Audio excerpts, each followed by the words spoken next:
আগামী জাতীয় সংসদ নির্বাচনের দিনেই গণভোটের আয়োজন করা হবে। গত 13 নভেম্বর দুপুরে জাতির উদ্দেশ্যে দেয়া ভাষণে একই দিনে জাতীয় নির্বাচন এবং গণভোট হবে বলে জানান প্রধান উপদেষ্টা। কিন্তু আইনি কাঠামো না থাকায় কিভাবে গণভোট হবে তা নিয়ে বিপাকে পড়ে নির্বাচন কমিশন, যা উঠে আসে সিইসির বক্তব্যেও। আমাকে তো আগে আইনটা তো হইতে হবে, রেফারেন্ডামের একটা ল, ওখানে বলা আছে ঘোষণার মধ্যে, অর্ডারের মধ্যে, যে একটা আইন হবে রেফারেন্ডাম, যে ইলেকশন কমিশনকে অথরাইজ করবে।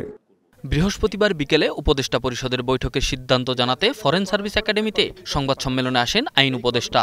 পাশ হওয়া কয়েকটি অধ্যাদেশ বিষয়ে আলোকপাত করেন তিনি। জাতীয় ঐক্যমত্য কমিশনের সুপারিশে ছিল।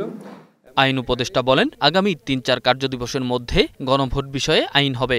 গণভোট আইন আমরা খুব দ্রুত করতে যাচ্ছি, এই উইকে করে ফেলবো। ধরেন আজকে কি বার, বৃহস্পতিবার, তো ধরেন আগামী ৩-৪ কার্যদিবসের মধ্যে হয়ে যাবে। তত্ত্বাবধায়ক সরকার পুনরুজ্জীবিত হয়েছে আমরা বলতে পারি, কিন্তু এটা কার্যকর হবে আগামী সংসদ নির্বাচনের পরে। উপদেষ্টা পরিষদের বৈঠকে সুপ্রিম কোর্ট সচিবালয় অধ্যাদেশ চূড়ান্ত অনুমোদনের কথা জানান আইন উপদেষ্টা।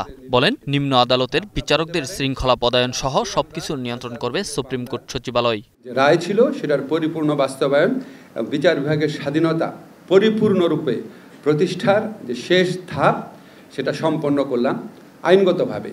নিম্ন আদালতের বিচারকদের যে কন্ট্রোল বলতে কি বোঝায় এটা বলি।